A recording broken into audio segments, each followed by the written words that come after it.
अरे गवना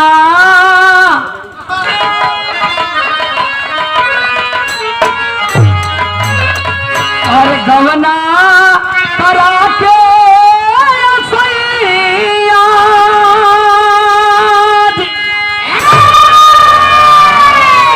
और बसला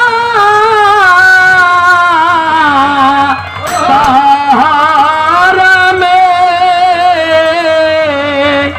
अरे उठैले दरदिया रे गमरा। ये दिखाई बिरहा जगत में हमारे कोई अलग साज हो जिन्हें नाम से लोग जाने ले फुलेंदर चंचल खजड़ी वाले।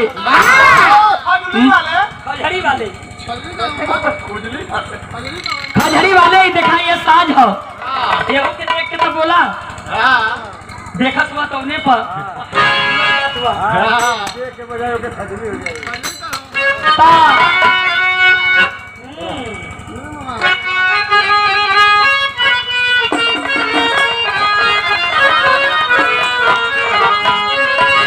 अरे गवना करा के राजा जी अरे बसला शहर में उठले दरदिया को हमारा। अरे उठले दरदिया हो हमारा। हर गतरगा सार में उठले दरदिया हो हमारा।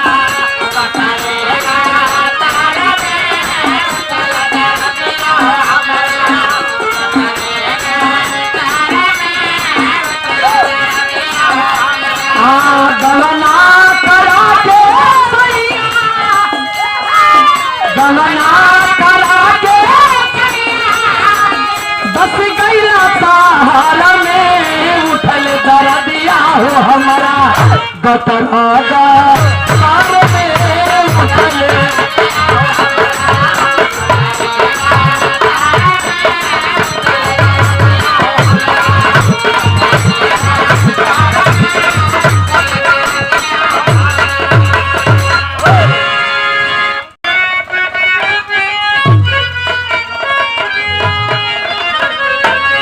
अरे नहीं हरे में हरे कैलू नहीं अरे कवनो जाता नवा।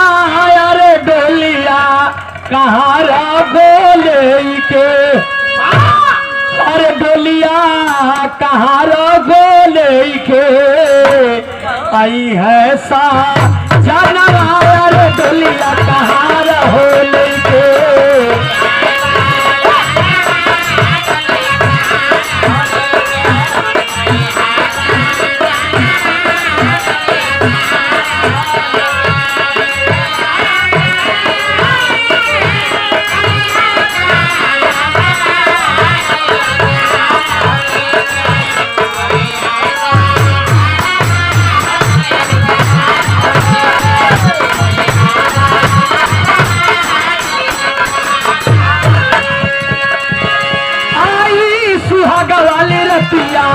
कुछ है बलमुआ हो बतिया।